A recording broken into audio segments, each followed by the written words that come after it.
Os demais rabinos, Kahal Kadosh,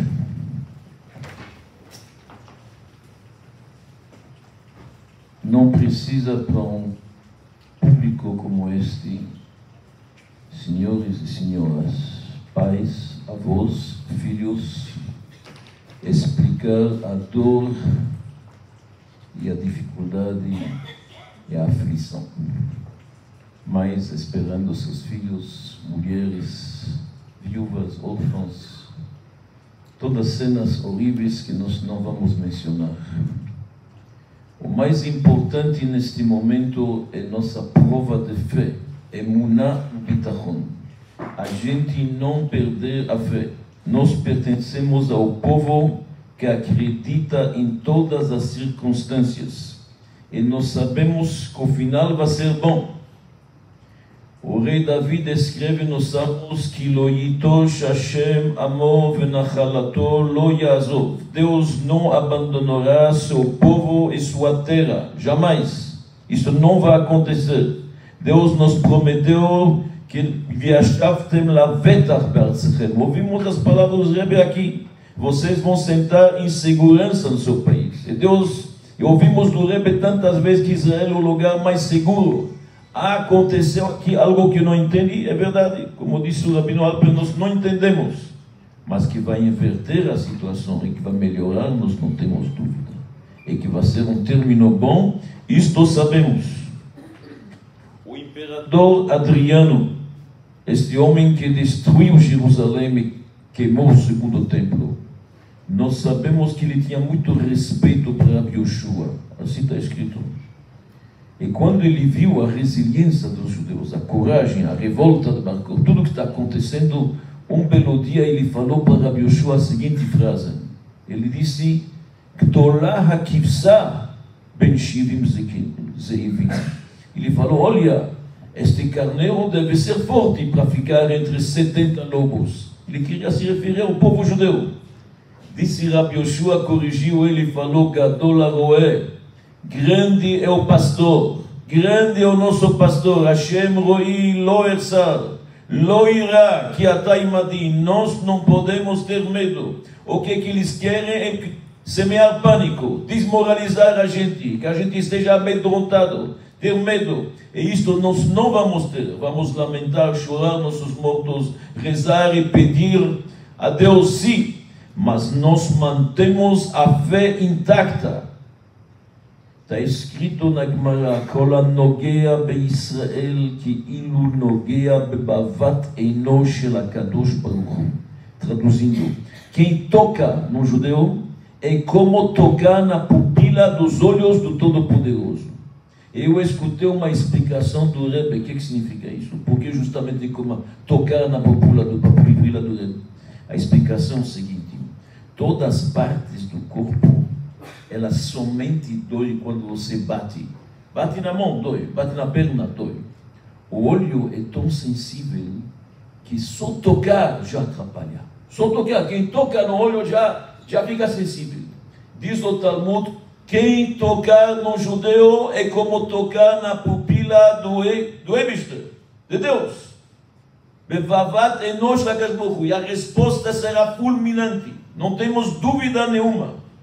Lo-se niflaot gedolot levado. Deus faz maravilhas, milagres que só Ele levado, só Ele entende.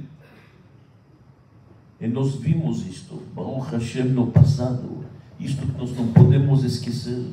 Todas as guerras de Israel foram milagres, literalmente. 48, 56, 67, antes da guerra, compraram 900.000 sacolas para colocar corpos. Deus nos livre. Literalmente, estavam se preparando para um segundo holocausto. A guerra de Kippur, os 2 primeiros dias, eram horríveis as notícias. Depois inverteu tudo, literalmente. Fogo. Quando era a guerra do Golfo, nós não podemos esquecer esses milagres. Isso faz parte da nossa história. 33 escudos caíram em Israel. Ninguém morreu. Uma velhinha, Deus nos livre, teve um ataque de coração, mas ninguém morreu. Um escudo caiu ao lado da maior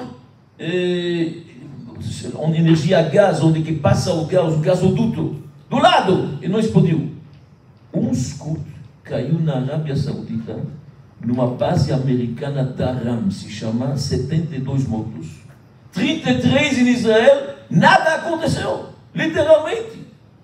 Simplesmente, todos nós vimos isso.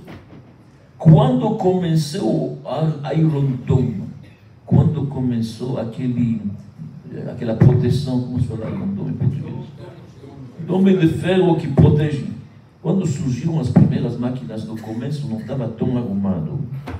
Então colocaram em Tel Aviv, mas sabiam que 10% passa. 90% dá para proteger, 10% Tel Aviv, Deus nos livre. O que fizeram? Fizeram duas fileiras. Uma primeira e uma segunda do outro lado. Então, em princípio, 10% ele passa, na segunda deve cair. Deus nos livre, um míssil caiu, passou a primeira fileira, passou a segunda. Já ia ser um desastre. Todos os habitantes viram. De repente chegou um vento e puxou o míssil e caiu nas águas. No mar. Nós precisamos manter a fé, a tranquilidade, porque isso vai inverter. Não há dúvida. E já que, na verdade, a tragédia é maior esta vez, o milagre será maior. Nós não temos dúvida que o milagre será grande. Cada um tem que guardar aqui a fé intacta. Isto é muito importante neste momento. E fazer o que podemos fazer. O que podemos fazer? O Rebbe nos ensinou. Torá, Tfilah e Tzedakah. Esses três pilares. Aqui foi feito publicamente e cada um pode fazer isso na sua casa, com sua família. E principalmente com os mais jovens e as crianças. Porque o rei Davi descreve Mipi, Olelim, Veyonkim, Yisad et Taoz. A força do povo judeu e das crianças. Das crianças que têm uma boca pura. Quando eles falam palavras do Torá ou de Tehilim ou fazem tzedakah, uma moeda, não importante a quantidade. Isto causa lehashbit oyev umitnakem. Simplesmente silencia e elimina os inimigos. Isto é nossa tarefa, fazer isto ao máximo durante esses dias. Pensamentos voltados para Israel, como foi falado antes. Quero só terminar que as senhoras também, vocês têm uma força. As vossas lágrimas podem inverter a situação. A matriarca Raquel não foi enterrada em Hebron, ela foi enterrada em Betlehem. E nossos sábios dizem que o motivo para isto é que quando os judeus foram para a Babilônia acorrentados, reféns, prisioneiros, passaram por lá. E Raquel, na frente de seu túmulo, rezou para Deus e chorou. E Deus disse para ela, Yesh tikva leachiter. Você trouxe esperança. Veshavu banim ligvulam. Deus prometeu que os filhos vão voltar para casa. E aconteceu. Quando mulheres, homens, choram, derramam uma lágrima, isto lá em cima tem um efeito. Falamos Tehilim, tem efeito. Tzedakah tem efeito. Sharei dima lonin alu. Os portões de lágrimas jamais fecham lá em cima. Lá em cima tem muitas mansões. A mansão da prece, da oração, da teshuvah. Tem horários. Tem horários está aberto, tem horários está fechado. Mas a mansão das lágrimas, esta nunca fecha.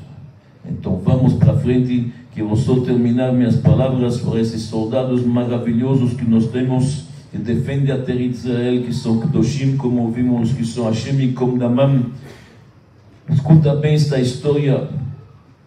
Na guerra de Kippur, o bunker que estava mais ao sul possível, estava numa cidade, um vilarejo que se chama Hamza, bem no sul do Sinai. E lá tinha talvez 200 pessoas. Acontece que antes de Kippur foram liberados e só sobrou 42. 3 dias antes de Kippur receberam até a ordem que eles podem já dormir de pijama, não precisa mais dormir no uniforme. Lá no meio, a maioria dos soldados não eram religiosos, mas respeituosos. Tinha um rapaz de Bnei Brak que se chamava Moshe Yitzhak Tubal, o nome dele era Tubal. Ele sabia fazer a reza, era religioso, ele conduziu em Rosh Hashanah, fez o shofar em Yom Kippur, tinha um Sefer Torah, fez a reza para eles, todas as rezas. No meio de Kippur, sabemos o que aconteceu, começou a formar Deus. Eles estavam na frente do Suez, bem lá no sul. Foi uma tragédia. Você imagina, em um certo momento, uma granada caiu dentro deste bunker. O Moshe Yitzhak viu isto, pulou em cima da granada. Infelizmente, estourou, mas salvou os outros 41. Eles estavam lá, Israel não podia nem ajudá-los, porque nenhum helicóptero chegava de tanto fogo da artilharia que tinha lá, bombardeios. Num certo momento, eles levantaram a bandeira branca e se renderam, capitularam, não tinha outro jeito. E você tem fotos disto, 41 soldados saindo, os egípcios estavam festejando como estas nazistas de hoje estão festejando. E alguém se lembrou de um Sefer Torah. Então voltou, pegou o Sefer Torah e foram. Depois a guerra terminou com a vitória esmagadora, como sabemos, e como vai se repetir, se Deus quiser, porque Amalek é só uma solução, Timchet Zecher Amalek. O que aconteceu? 5 semanas depois teve a troca de prisioneiros, como falava o acordo. E voltaram os 41, graças a Deus, para sua casa. Mas o Sefer Torah ficou lá no Egito, estava exposto em Cairo, no Museu da Guerra. Um belo dia, o presidente de Israel, Ezer Weizmann, encontrou Mubarak, o presidente do Egito, e falou: este Sefer Torah para nós é sagrado, ele tem que voltar para sua terra, para sua família. E Mubarak conseguiu, e o Sefer Torah voltou. Hoje está em Bnei Brak, numa sinagoga que carrega o nome deste Moshe Yitzhak. Por que estamos contando isso? Porque todos vão voltar, se Deus quiser, em saúde, com saúde, Shbrim e Shlemim, se Deus quiser, nossas pressas serão atendidas. Israel não deixa, não abandona ninguém. Se Deus quiser, teremos boas notícias, que os feridos sejam curados, que Deus consola quem precisa, e nós continuaremos rezando até receber a boa notícia, se Deus quiser, do Tida Natzach, hoje, se Deus quiser.